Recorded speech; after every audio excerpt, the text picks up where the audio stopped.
Mutiara Hikmah Official, menyingkap hikmah di balik sunnah.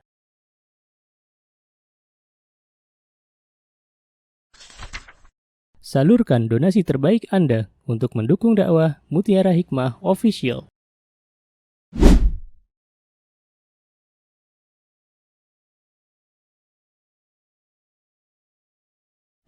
Mari kita ikut serta dalam pembebasan tanah wakaf untuk pembangunan Masjid Mutiara Hikmah. Bagi Anda yang ingin menyalurkan donasi, bisa melalui rekening Bank BSI di nomor rekening 2200220245 atas nama Masjid Mutiara Hikmah.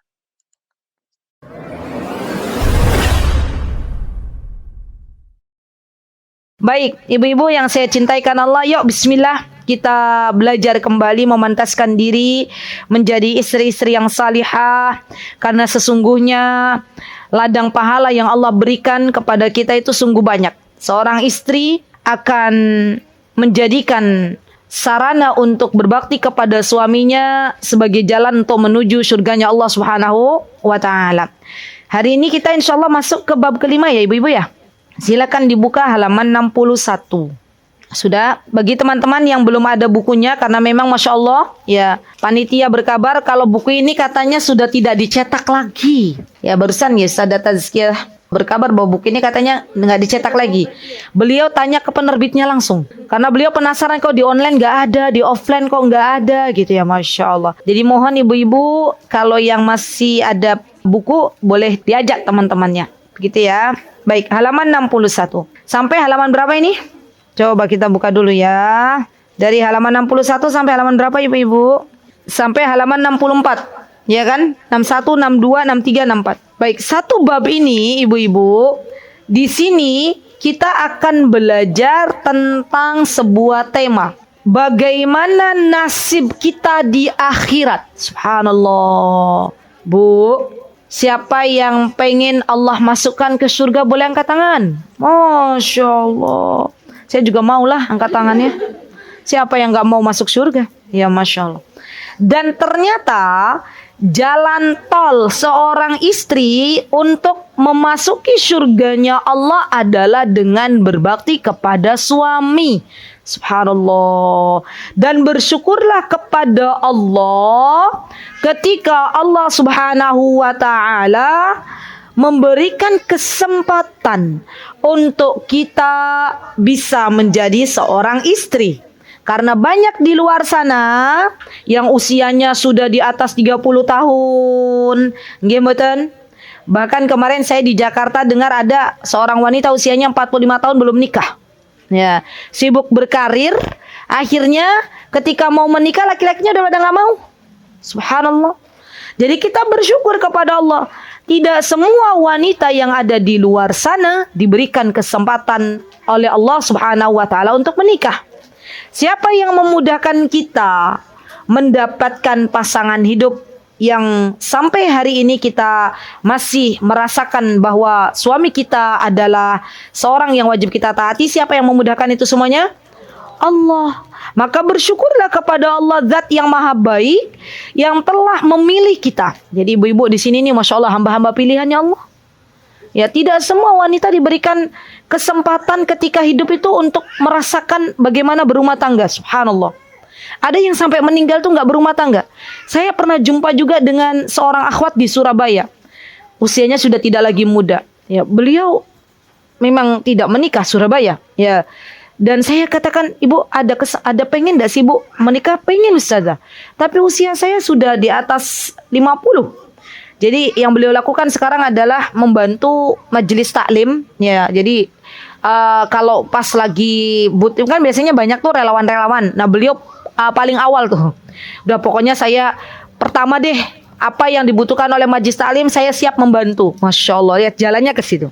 Nah, kalau beliau-beliau yang belum menikah sudah ada amal solih yang mereka unggulkan di hadapan Allah, baik itu dengan berpartisipasi menjadi panitia majlis taklim, atau mungkin ada juga sebagian wanita-wanita yang belum Allah berikan karunia menikah, mereka Masya Allah memelihara anak yatim, ya, atau menyibukkan dirinya untuk mengajar di sana di sini, banyak sekali jadwalnya penuh. Ya, maka kita wahai para istri, di antara tugas kita adalah berbakti kepada suami kita. Ya. Kenapa?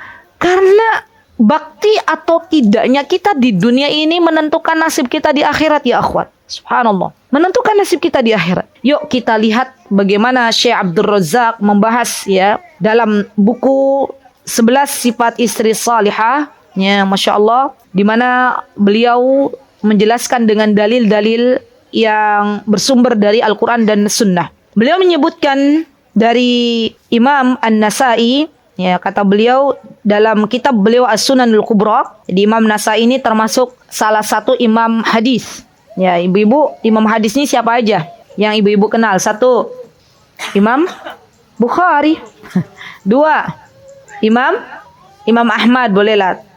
Imam Ahmad punya sunan, ya. Kemudian yang ketiga Imam Muslim. Yang keempat Imam Nasai tadi ya. Yang kelima Imam Daruqutni. Yang keenam Imam Syekh. Kalau Albani itu bukan lagi masuk imam. Kenapa Ustazah? Syekh Albani itu beliau muhaddis tapi bukan imam. Karena Syekh Albani itu beliau ranahnya Syekh Albani itu mendapatkan hadis, beliau cari dita'lik hadis ini sahih atau dhaif, derajat hadis ini apa. Tapi kalau para imam seperti Imam Bukhari, Imam Muslim, Imam Ahmad dan sebagainya, mereka itu kondisinya itu dalam tahapan mencari. Nah, itu beda tuh. Mengumpulkan. Kalau Syekh Albani menelaah. Nah, itu maaf ya ibu-ibu, antum bilang Syekh Albani jadi ana menjelaskan. Maaf kalau bahasanya terlalu tinggi. Afan ya, tapi paham kan maksudnya? Jadi kalau Syekh Albani itu beliau sudah ada hadis ditelaah gitu loh. Kalau Imam Bukhari, Imam Muslim, imam-imam yang lainnya, Imam Nasai, mereka itu mencari, mengumpulkan. Beda kan? Kalau Syekh Albani sudah ada kumpulannya, beliau ambil, telaah. Kalau imam-imam yang ini nih, beliau kumpulkan. Mana yang paling berat? Ya dua-duanya berat. Dua-duanya berat, tapi yang pertama lebih berat. Begitu nggih? Baik. Nah, Imam An-Nasai rahimahullahu taala dalam kitab beliau As-Sunanul Kubra, ya, dari salah satu sahabat Nabi kita Muhammad SAW, Husain bin Mihsan. Nah, lihat. Berarti Imam Nasai mengumpulkan hadis-hadis. Ya. Di antaranya hadis ini diriwayatkan dari sahabat Husain bin Mihsan. Dari bibinya, bahwa bibinya pernah datang kepada Rasulullah SAW karena suatu keperluan. Ini menunjukkan bahwa zaman dulu, ibu-ibu, yang namanya para sahabiyah, kan katanya bibinya bertemu dengan Rasulullah. Artinya kalau seorang pernah bertemu dengan Rasulullah SAW dan beliau beriman kepada Allah dan Rasulnya serta meninggal dalam keadaan beriman dan dia adalah seorang wanita, maka dia disebut sebagai seorang, ini kayak tebak-tebakannya. Siapa bu? Sahabiyah.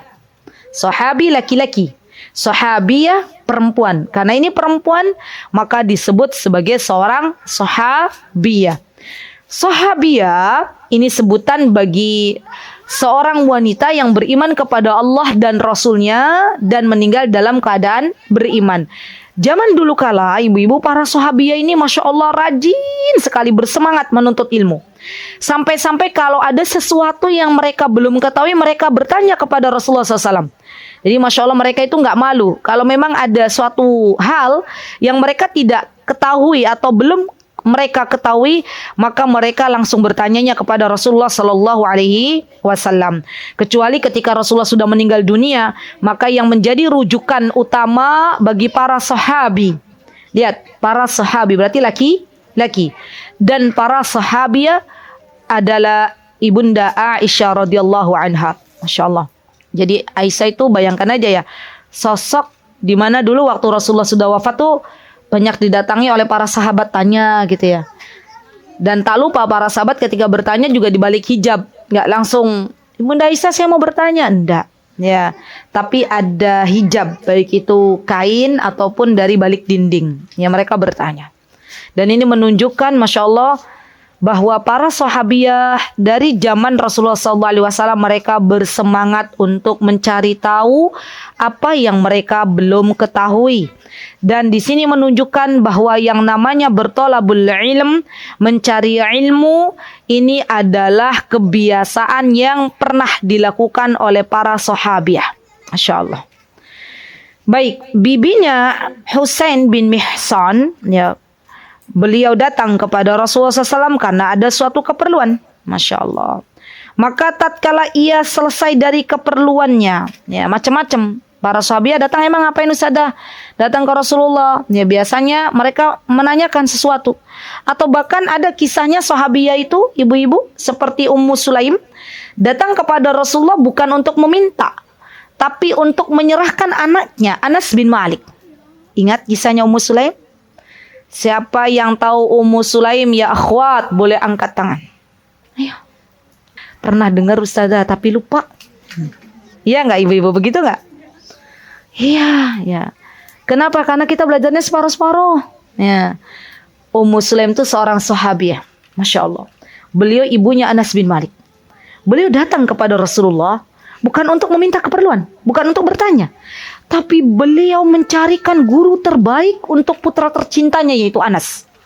Dan beliau yakin, seyakin-yakinnya, bahwa tidak ada guru terbaik di zamannya kecuali Rasulullah SAW. Maka beliau bawa itu Anas kecil, ya, itu sebenarnya Anas tuh dibawa ke hadapan Rasulullah tuh bukan semata-mata untuk berkhidmat, enggak.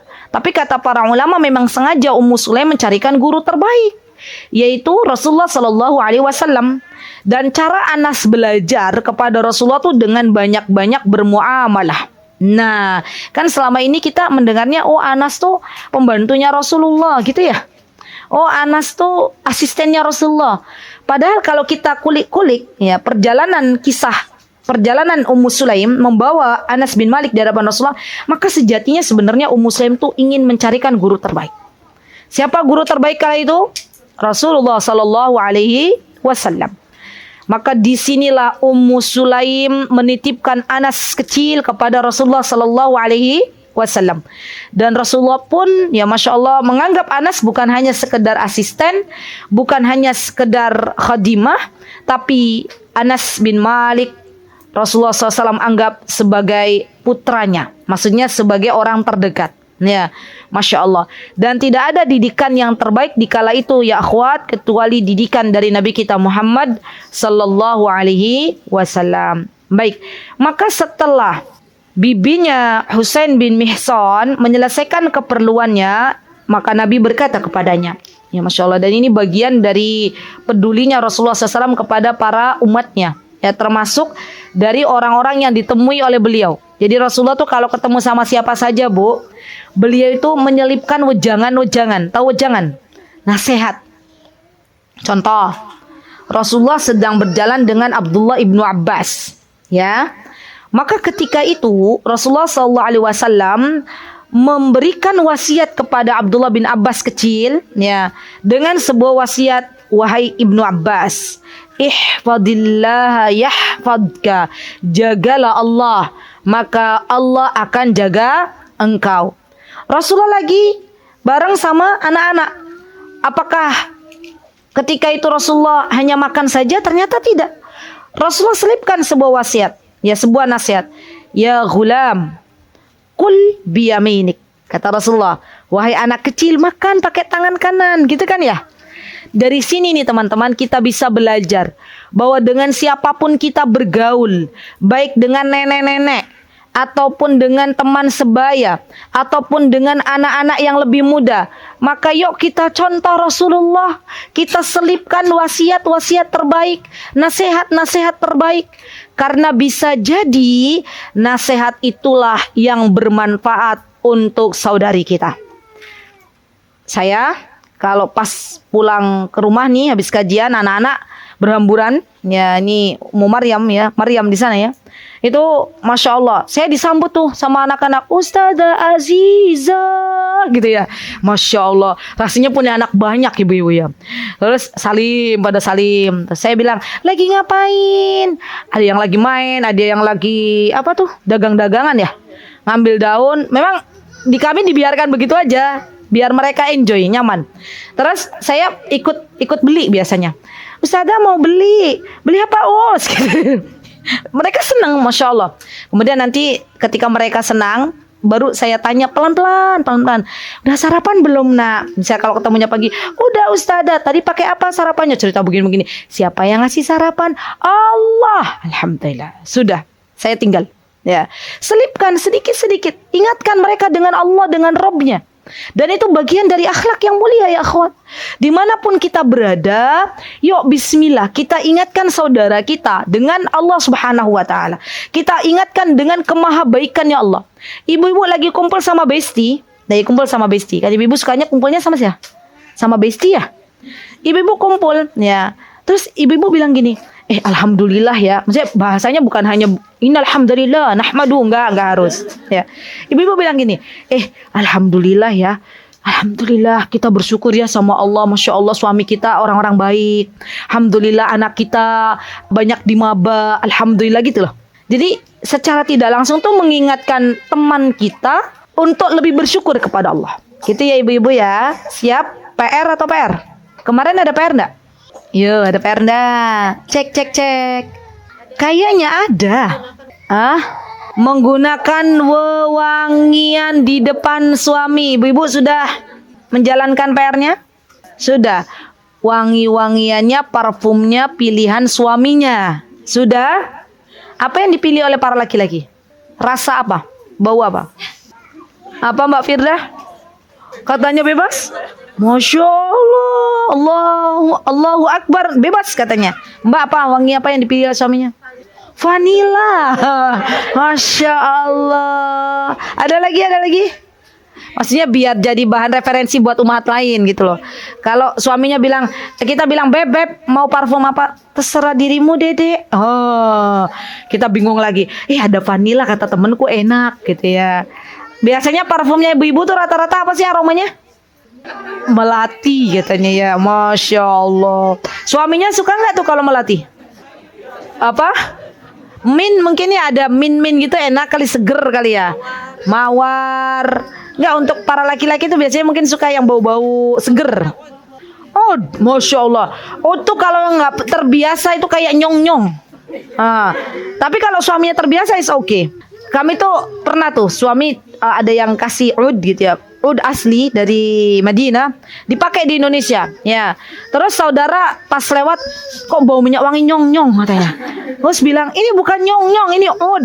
Ya Masya Allah, bagus. Itu minyak wangi yang enak ya menurut orang Arab, tapi belum tentu enak menurut orang Indonesia. Ya, oke lah ibu-ibu ya, PR sudah dikerjakan? Baik, kalau sudah dikerjakan saya kasih PR lagi. PR-nya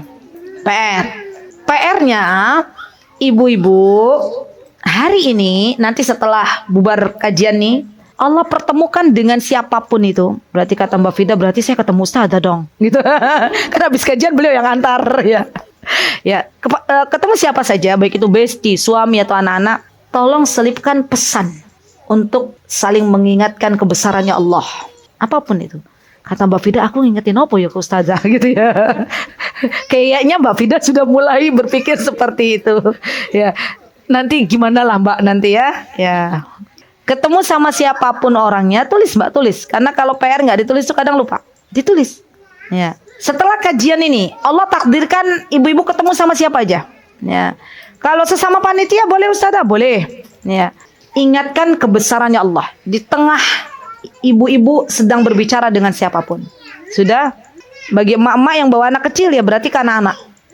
Nah, lagi makan, nak, coklat ini dari siapa? Dari Allah. Nah, itu berarti sudah PR selesai. Ya, iya, kan ketemunya sama anak-anak. Yang lagi nyusuin, boleh diajak ngobrol anaknya ya. Ya, boleh. Nah, nggak apa-apa. Ya, itu sounding namanya. Kita berbicara tapi mereka mendengar. Ya, ingat. Harus ada ibu-ibu. Kenapa? Karena amar ma'ruf nahi mungkar tuh bagian dari ibadah. Subhanallah. Apa kata Allah dalam surat Al-Asr? A'udzubillahi minasyaitonirrajim. Bismillahirrahmanirrahim. Wal 'asr innal insana lafi khusr illa alladziina amanu wa 'amilus solihati wa tawasaw bil haqqi wa tawasaw bis sabr. Lihat, saling berwasiatlah dalam kebenaran dan kesabaran. Berarti itu tugas kita semuanya, bukan hanya tugas seorang ustadz. Ya, PR-nya dikerjakan. Baik. Maka kemudian balik ke buku. Rasulullah SAW bertanya kepada bibinya siapa tadi? Bibinya siapa? Mihsan. Apa yang ditanyakan oleh Rasulullah SAW kepada bibinya Mihsan?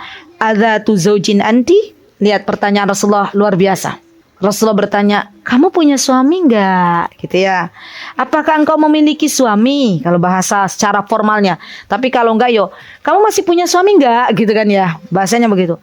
Maka bibinya Mihsan mengatakan, qalat na'am. Apa arti na'am ibu-ibu? Masya Allah, pintar-pintar semua bahasa Arabnya. Ya. Iya Ustazah, bisanya na'am lah gitu ya. Ya, iya kata bibinya Mihsan.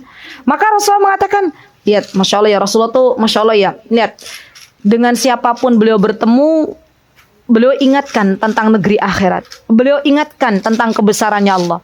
Maka lihat deh, apa yang disebutkan Rasulullah kepada bibinya Mihsan? Fakaifa anti lahu. Masya Allah ya. Fakaifa anti lahu itu maksudnya, bagaimana sikap engkau kepada suamimu? Subhanallah. Lihat, kalau ibu-ibu kita ketemu Rasulullah, tapi kan nanti di akhirat ya. Seandainya ibu-ibu ketemu sama orang soleh, ya.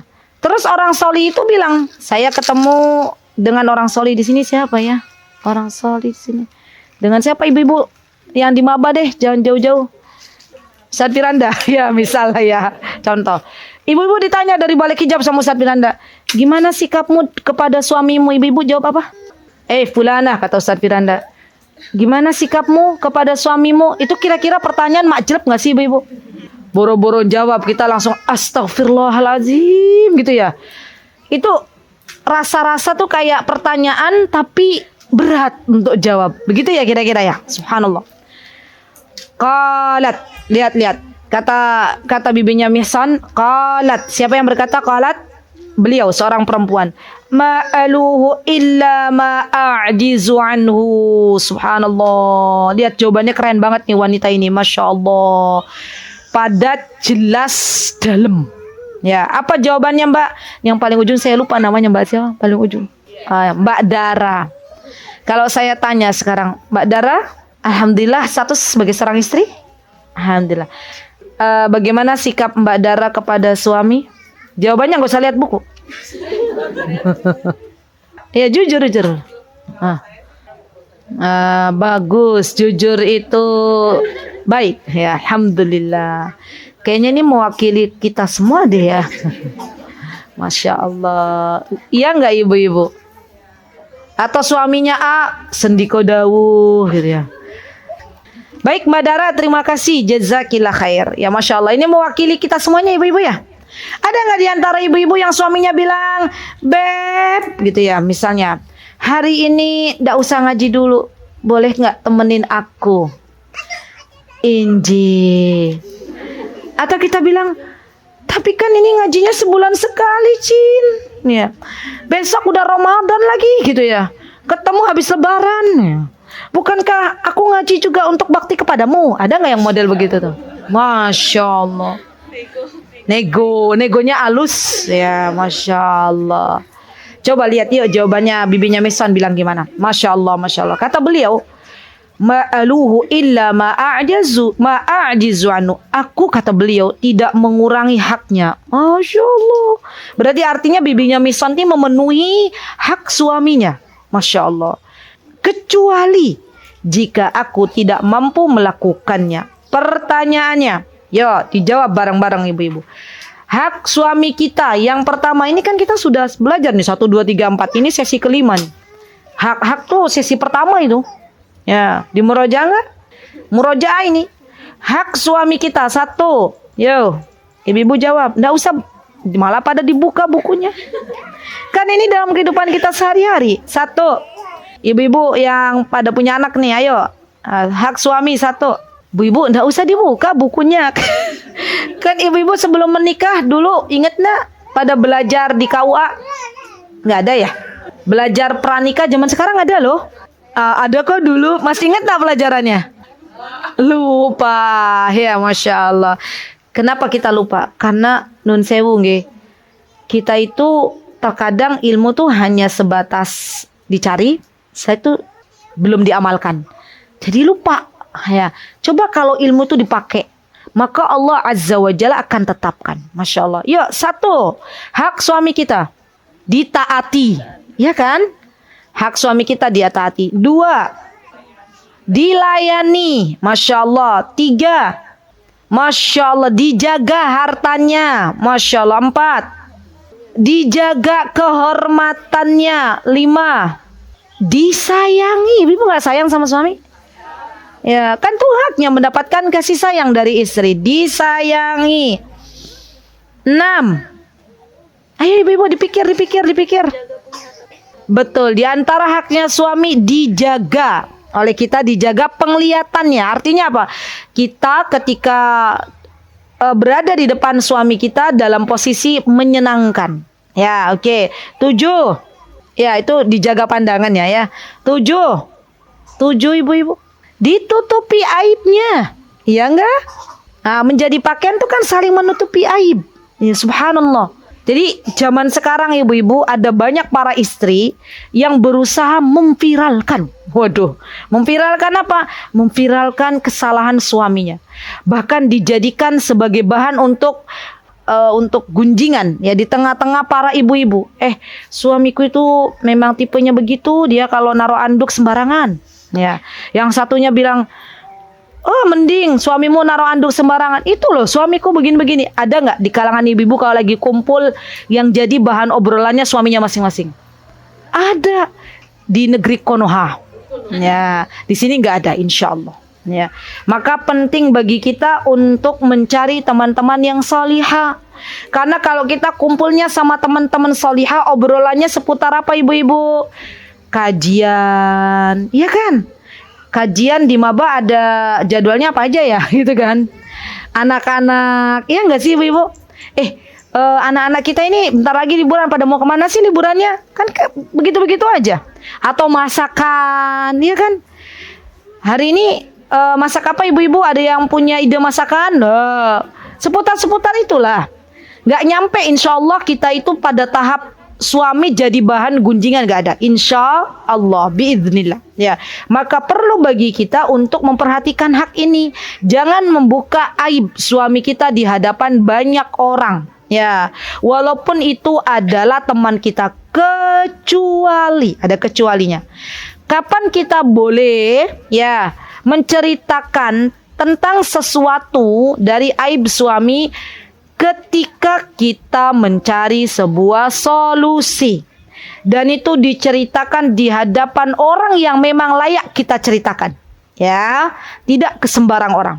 Kalau zaman dulu ke qadhi, ya, atau zaman dulu kepada Rasulullah SAW, ada seorang wanita, bahkan di dalam surah Al-Mujadalah ya disebutkan itu. Apa yang dilakukan oleh wanita itu? Mengadu kepada Rasulullah tentang suaminya, iya enggak?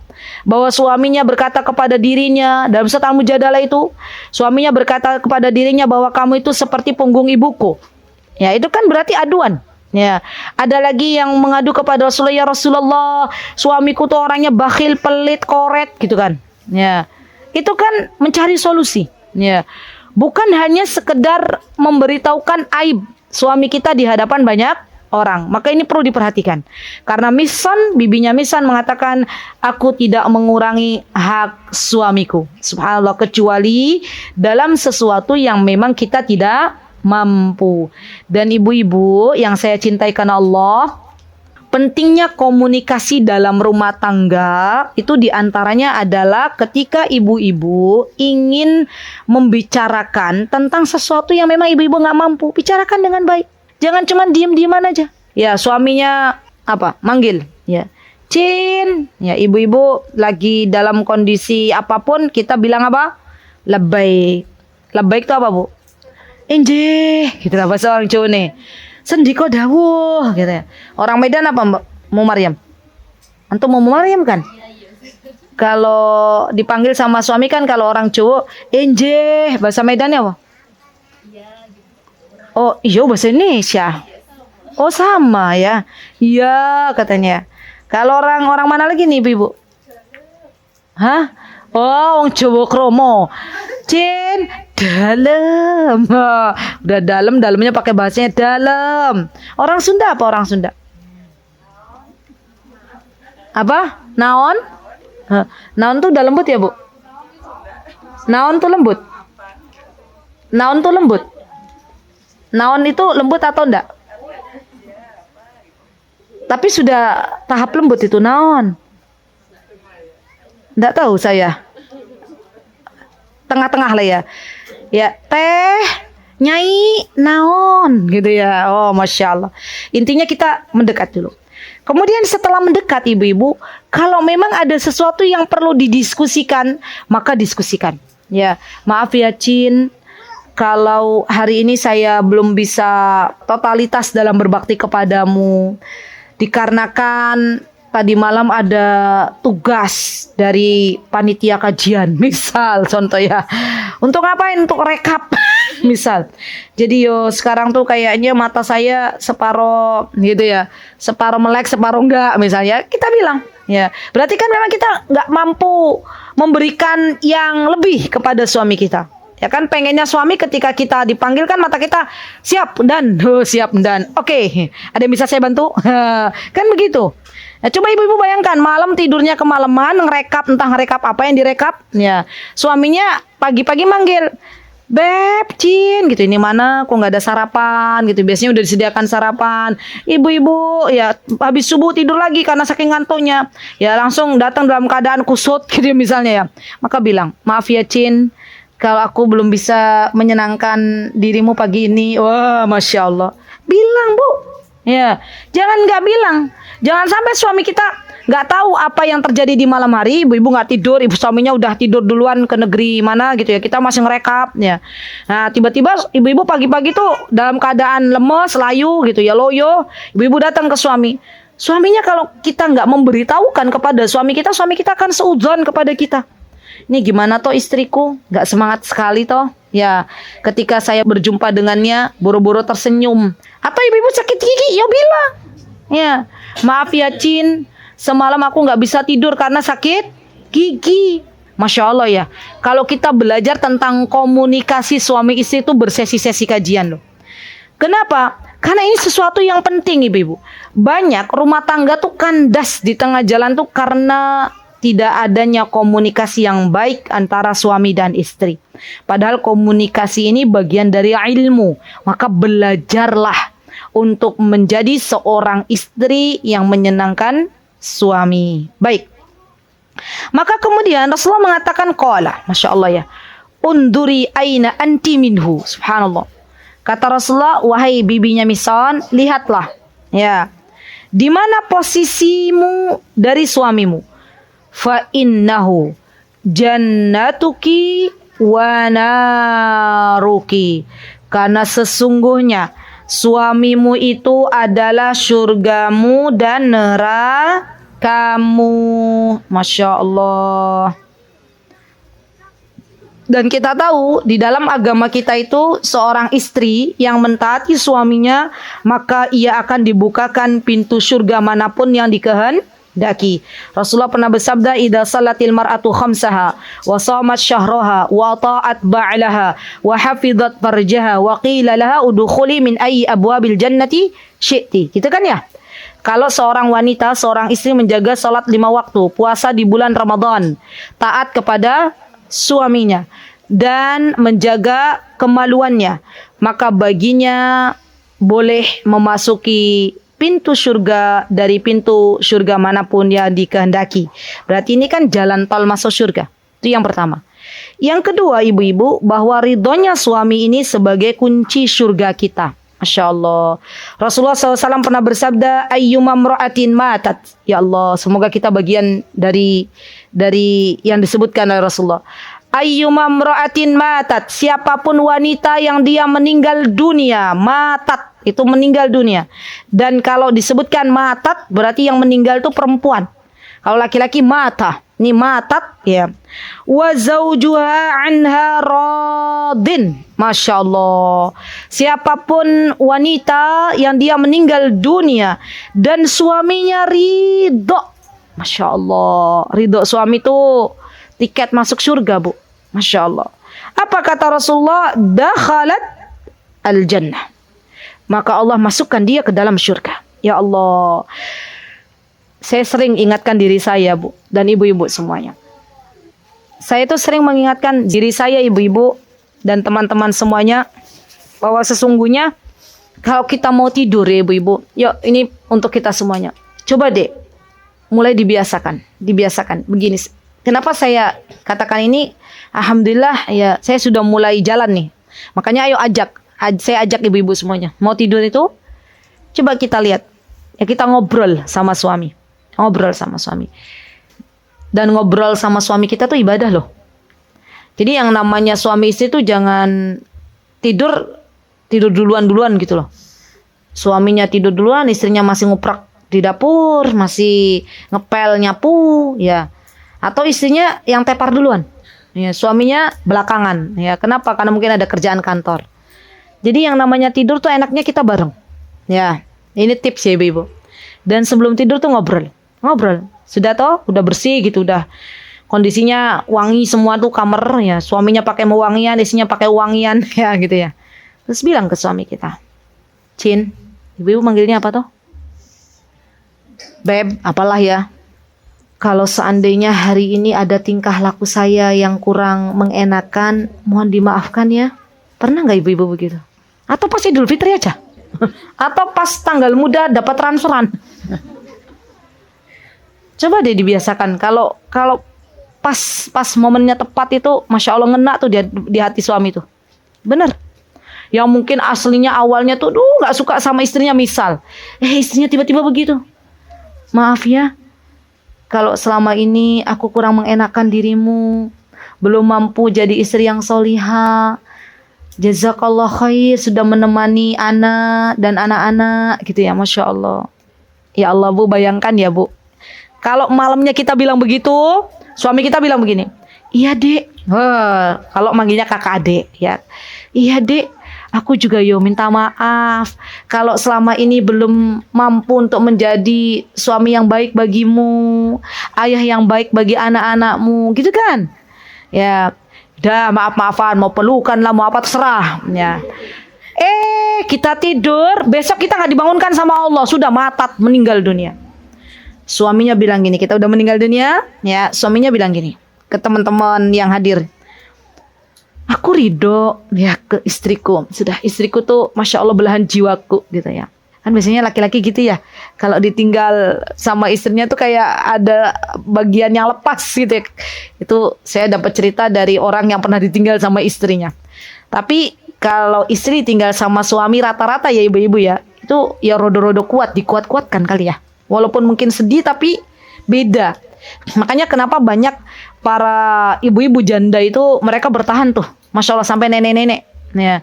Tapi bapak-bapak kalau duda itu ada dua pilihannya, ya, menikah lagi atau meninggal lagi, menyusul istrinya. Kenapa? Karena memang begitulah para bapak-bapak, subhanallah. Maka ibu-ibu bayangkan deh, kalau kita habis bilang maafin ya Cin, maafin ya Kak, kalau selama ini adik belum berbuat baik kepadamu. Iya sama-sama. Kakak ridho nggak ke adek? Iya ridho deh. Ya, engkau belahan jiwaku misalnya gitu ya. Kita pengen sampai ke surganya bareng, sudah ridho. Kita meninggal dunia, sudah itu tiket masuk surga ibu dapatkan. Masya Allah. Gampang apa gampang, Bu? Gampang apa berat, Bu? Dah. Berat. Dicoba, bismillah. Ya. Yang menjadikan kita itu berat berkata kepada suami kita hal yang tadi saya contohkan itu karena gengsi kita, karena ego kita. Maka turunkan gengsi itu. Untuk apa kita pelihara gengsi, Bu? Untuk apa kita pelihara ego? Toh suami kita itu surga kita atau neraka kita. Subhanallah. Hargai suami kita. Pemasukan ibu banyak, lebih banyak daripada suami. Harta ibu lebih banyak daripada suami. Belum tentu harta itu bisa membawa ke surga. Tapi ridho suami itu bisa membawa kepada keridhaan Allah Subhanahu wa ta'ala. Dan kalau Allah sudah ridho, suami sudah ridho, maka Allah akan berikan bonus surga. Masya Allah. Ini jadi bahan renungan untuk kita semuanya ya ibu-ibu, termasuk juga untuk diri saya. Baik. Maka kata Syekh, kapan suami itu menjadi surga bagi istrinya dan kapan pula menjadi neraka untuknya? Di sini wajib seorang wanita memahami hakikat ini, memahami perkara yang sangat besar ini. Aina anti minhu? Di mana posisimu darinya? Kalau ibu-ibu bisa buat tulisan besar gitu ya. Taruh di depan kaca kah, di depan pintu kah, ya. Apa tulisan yang pengen ibu-ibu buat? Berkaitan dengan bakti sama suami. Dan itu menjadi pengingat buat kita semuanya. Apa tulisannya, Bu? Apa? Oh, sabar. Oke, satu. Yang kedua. Tulisannya ini. Masya Allah. Aina anti minhu. Masya Allah. Ada bahasa Indonesianya apa Arabnya aja? Arabnya aja. Tapi kan udah ngerti maknanya ya. Aina anti minhu. Masya Allah, kasih tuh tulisan besar. Oke, PR kedua. Waduh, strategi PR. Kan kita nanti ketemunya nanti insya Allah setelah lebaran ya. PR kedua. PR pertama tadi apa? Ketemu sama orang langsung wasiat ya. Nasihat menasihati. Baik, yang kedua apa tadi ibu-ibu? Ibu-ibu bikin apa bahasanya Maryam? Quotes apa sih bahasanya? Nah itu dia namanya lah pokoknya ya. Sabar. Tulis ya Mbak ya, udah dapat tuh Mbak tuh. Sabar. Aina anti minhu. Apalagi ibu-ibu? Ini Muammar bukan ya? Hah? Muammar. Muammar mau nulis apa Muammar? Oh, sayangi suamimu. Masya Allah. Apalagi ibu-ibu? Ustazah mau nulis apa Ustazah? Wah, Masya Allah. Taatilah ia maka surga untukmu. Masya Allah. Satu lagi. 1, 2, 3, 4. Ganjil. 5. Tengah-tengah. Nah ini Mbak yang lagi ngobrol-ngobrol nih. Kayaknya udah dapet nih. Ibu. Mau nulis apa? Oh gak ada suami. Alhamdulillah. Quli alhamdulillah. Alhamdulillah. Mbak mau nulis apa? Enggak. Ini bukan bicara. Mau tulis kayak daily gitu. Jadi daily reminder. Jadi apa? Ngingetin kita. Oh gitu apa? Kan sayangilah suamiku, sayangi suamiku, sabar, taatilah ia maka surga untukmu. Ibu ya. Masya Allah, teman hidup, teman surgaku ya. Partner dalam mentaatimu. Masya Allah. Gitu-gitulah ya. Ibu-ibu nih kita lama sih ya gak ngerjain PR ya. Jadi dikasih PR ki bingung ya. Baiklah. Terserah ibu-ibu ya. Mana kata-kata yang pas untuk keluarga ibu-ibu. Ibu-ibu tulis, ibu-ibu pasang. Ya, tulisannya pakai figuran nggak usah, nggak usah. Kalau boleh pakai silakan. Enggak juga yo nggak apa-apa. Yang penting tulisan itu sering kita lihat. Ya, dan itu menjadikan kita semakin taat kepada Allah, semakin taat kepada suami. Ya, baik. Kata Syekh, engkau memiliki kewajiban dan engkau adalah hamba Allah. Masya Allah. Di sana terdapat surga dan neraka. Allah yang telah memerintahkan dan mewajibkanmu untuk menunaikan hak-hak ini kepada suami. Maka laksanakanlah dan tunaikanlah dengan sempurna. Lihat ibu-ibu. Ada kata-kata laksanakan dan tunaikan dengan sempurna. Ini dalam banget loh. Yuk evaluasi diri kita masing-masing. Sudahkah kita melaksanakan kewajiban atau menunaikan hak suami kita dengan sempurna? Jawab diri kita masing-masing. Sudah atau belum? Jawabannya hanya itu, sudah atau belum. Nggak usah disuarakan, tulis saja di buku masing-masing. Kita sudah memberikan yang terbaik belum untuk suami? Kita sudah menunaikan secara sempurna belum hak suami? Berarti kewajiban kita. tulis. Sudah ditulis? Oke. Kalau yang jawabannya belum, mumpung hari Jumat, minta sama Allah. Ya Allah, jadikanlah aku istri solihah. Ya Allah, ringankanlah hamba-Mu untuk mentaati suamiku. Hamba-Mu juga sama. Ya, ya Allah, mudahkanlah diriku untuk bisa memberikan yang terbaik untuk suamiku. Ya Allah, ringankanlah diriku untuk menunaikan hak suamiku. Apalah doanya, boleh? Ya. Kenapa ibu-ibu saya mengingatkan ibu-ibu semuanya dengan doa? Karena kita tidak bisa berbakti kepada suami kita. Kita tidak bisa menunaikan hak suami kita kecuali atas pertolongan dari Allah. Maka minta terlebih dahulu kepada Allah. Seorang istri yang sudah ditolong sama Allah untuk menjadi istri yang solihah itu maka ringan. Ringan untuk membahagiakan suaminya. Sebaliknya, seorang istri yang belum mendapatkan hidayah dari Allah, mendapatkan petunjuk dari Allah, mendapatkan pertolongan dari Allah, maka berat rasanya untuk mentaati suaminya. Ada aja godaannya. Saya belum bisa ustazah melupakan kesalahan suamiku. Lukanya terlalu dalam, gitu ya. Kalau saya lihat dirinya tuh jadi teringat kembali, ya gitulah. Itu berat, berarti masih berat. Maka minta keringanan dari Allah. Kayak saya tuh pernah jumpa sama ibu-ibu yang model-model begitu tuh. Saya bilang, ya Bu, saya ikut merasakan apa yang ibu rasakan. Kan kita berempati dulu. Ya. Sekarang pilihannya saya kembalikan kepada ibu. Silahkan. Ibu mau pilih yang mana? Ya, saya nggak bisa memaksa, Bu. Kalau ada wanita yang sudah curhat dengan ya begitulah ya. Ibu tahu kan kalau curhatan wanita tuh gimana? Bahasa pertamanya gimana? Jadi begini, ustazah. Udah, kalau jadi begini tuh alamat itu. Curhat. Ya. Ya, baik. Maka laksanakan dan tunaikan dengan sempurna. Ini Masya Allah dalam banget ya perkataan Syekh ini. Kenapa kita harus menunaikan kewajiban kita dengan sempurna kepada suami kita? Kenapa kita harus menunaikan hak suami kita? Masya Allah, kata beliau, sebagai bentuk ketaatan kepada Allah dan mengharapkan keridhaannya. Nih Bu, cara termudah memaafkan kesalahan suami kita. Ada tipsnya. Caranya gimana Muammar? Kata Muammar, alamat ini Ustazah kenal sama saya jadi dipanggil-panggil terus ya. Ya, ibu-ibu, siapa yang mau tak panggil-panggil namanya? Biar gantian.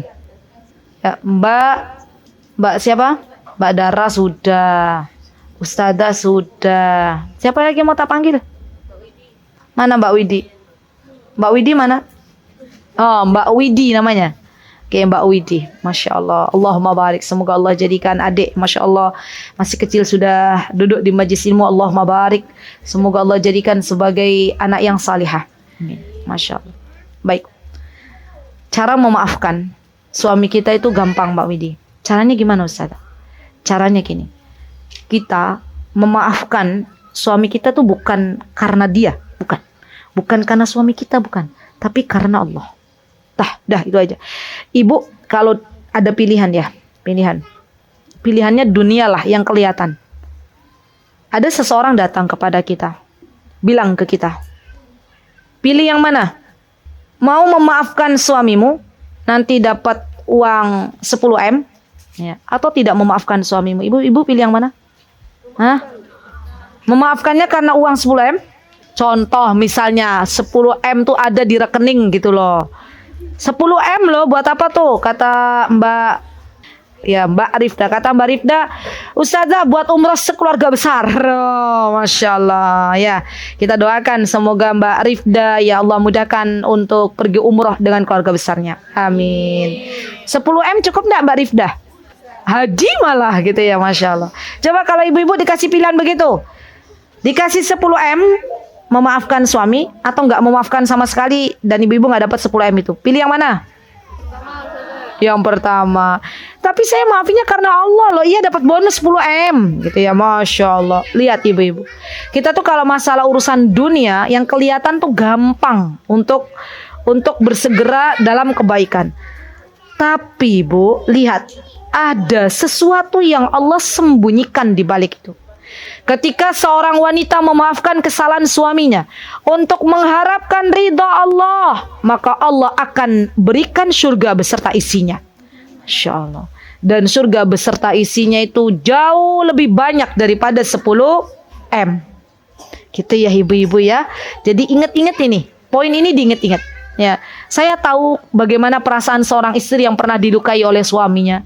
Saya paham, ya, bagaimana perasaan seorang istri yang pernah, mohon maaf, ya, dikata-katai yang tidak baik oleh suaminya. Saya tahu perasaannya bagaimana. Tapi wahai hamba Allah, kita semua hamba Allah. Dan tidak ada di antara kita yang sempurna. Pasti suami kita ataupun diri kita pernah melakukan kesalahan. Bukankah ketika kita melakukan kesalahan kemudian kita meminta ampun kepada Allah, Allah mengampuni kita? Berapa banyak kesalahan yang kita lakukan di hadapan Allah, berapa dosa yang kita lakukan setiap hari di hadapan Allah. Kemudian kita memohon ampun kepada Allah dan Allah ampuni dosa kita. Akankah kebaikan suami kita yang selama ini beliau lakukan kepada kita bertahun-tahun lamanya, berpuluh-puluh tahun lamanya, kemudian beliau melakukan kesalahan kemudian kita tidak maafkan? Pertanyaan-pertanyaan itu tanyakan pada diri kita masing-masing. Ya, dan berbuat baiklah kepada suami kita bukan karena suami kita, tapi karena kita sedang mengharapkan ridha Allah. Sudah. Jadi itu tuh kunci paling apa ya Bu? Menurut saya paling gampang. Ya. Kalau harus pakai teori-teori macam-macam tuh ya banyak ya. Ada apa tuh? Kalau istri trauma gitu kan ya harus ada terapi-terapi ya boleh silakan. Tapi terapi pertama tuh begitu. Ingat bahwa kita itu ketika melakukan kebaikan, memaafkan apapun ya bukan karena orangnya, tapi karena Allah yang memerintahkan itu. Yaitu terapi pertamanya kali ya. Baik. Halaman yang selanjutnya Bu. Fa innahu jannatuki wa naruki. Sesungguhnya ia suamimu adalah surgamu dan nerakamu. Aina anti? Oh, beliau ulangi lagi ya. Aina anti minhu fa innahu jannatuki wa naruki. Masya Allah. Baik ibu-ibu, itu PR-nya ya. Tolong dikerjakan. Ada berapa PR-nya? 2. Yang paling berat yang mana? Dua-duanya berat. Yang paling berat yang kedua ya. Yang kedua kan ibu-ibu cuma bikin kata-kata. Ya, tulis. Ya. Yang paling berat itu Mbak Rifda saya bilang. Ya. Nanti saya tunggu nasihat Mbak Rifda di mobil. Ya. Baik, siap-siap ya Mbak Rifda ya. Ya, Masya Allah. Baik. Ibu-ibu alhamdulillah, ini karena waktunya sudah pukul 9.23, ya maka kita cukupkan materi, tidak apa-apa. Sedikit-sedikit yang penting kelakon. Itu jauh lebih baik daripada ibu-ibu nulis berlembar-lembar tulisan, tapi cuma dijadikan pajangan saja. Ya.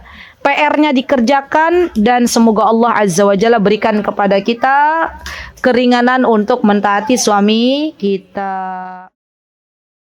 Mutiara Hikmah Official, menyingkap hikmah di balik sunnah.